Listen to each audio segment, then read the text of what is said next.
Pour moi, Marie-Claude, c'était mon amie et c'était un sourire, surtout un sourire extraordinaire. Une épouse parfaite, une bonne mère de famille, quelqu'un qui était très présente dans l'île de Gorée avec de nombreuses actions.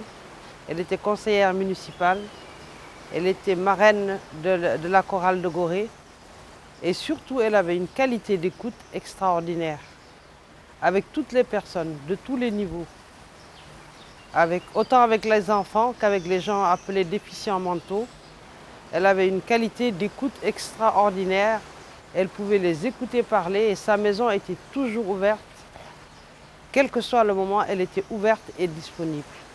C'était une femme qui était complètement de son époque, dans notre culture africaine, où des fois on peut se permettre une petite correction à son enfant, mais elle s'est battue à Gorée pour qu'il n'y ait pas de sévices corporels humiliants.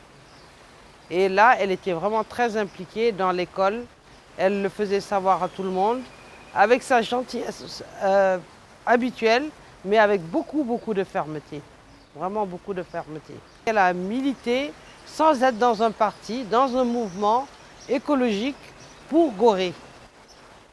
Et là, elle a été avec moi au service de la santé, au service de l'environnement, au service des enfants.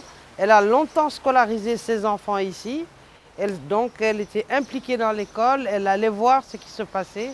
C'était une dame qui avait arrêté ses études tôt, mais qui a fait des cours seule pour apprendre l'italien, pour apprendre l'anglais. Elle a été au cours Pigier et elle n'arrêtait pas d'apprendre et surtout de poser des questions. Donc elle était vraiment au fait des choses. Mais elle avait une façon très ferme de dire les choses. Elle ne faisait pas des grandes phrases, elle allait directement au but, elle posait la question et puis voilà, c'était bien. Que ce soit...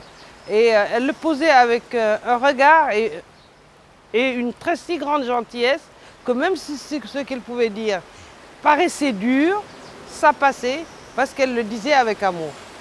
Allez à l'école, instruisez-vous. Parce que même dans sa maison, elle n'avait pas que ses enfants. Elle avait pas mal d'enfants et particulièrement ces derniers temps, des jeunes filles qu'elle poussait à aller à l'école, à réussir. Et elle était vraiment pour l'éducation et l'éducation des filles.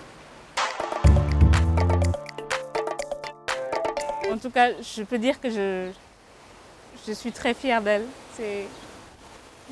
Surtout pour les gens, comment les gens la voyaient elle, comment elle était vis-à-vis d'eux, comment elle les poussait à se battre pour obtenir quelque chose.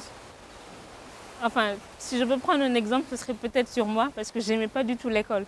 Mais elle m'obligeait à faire mieux et à aller de l'avant. Et c'est surtout à cause d'elle que j'ai fait des études supérieures. Mais sinon, j'aurais tout de suite fait ce que moi je voulais et pas avoir les diplômes comme il faut. Mais c'est ça. Et aussi vis-à-vis de mes amis aussi, elle les poussait aussi. C'était pas seulement avec nous, mais c'était avec tout le monde, toutes les filles qu'on fréquentait. Elle les poussait à travailler à l'école. Et toujours, en tout cas, à vouloir quelque chose de meilleur, d'avoir toujours mieux que ce qu'ont eu nos parents. Ça aussi, je l'ai su après, mais il y avait une petite fille qui traînait dans la rue. Elle a obligé ses parents à la mettre à l'école.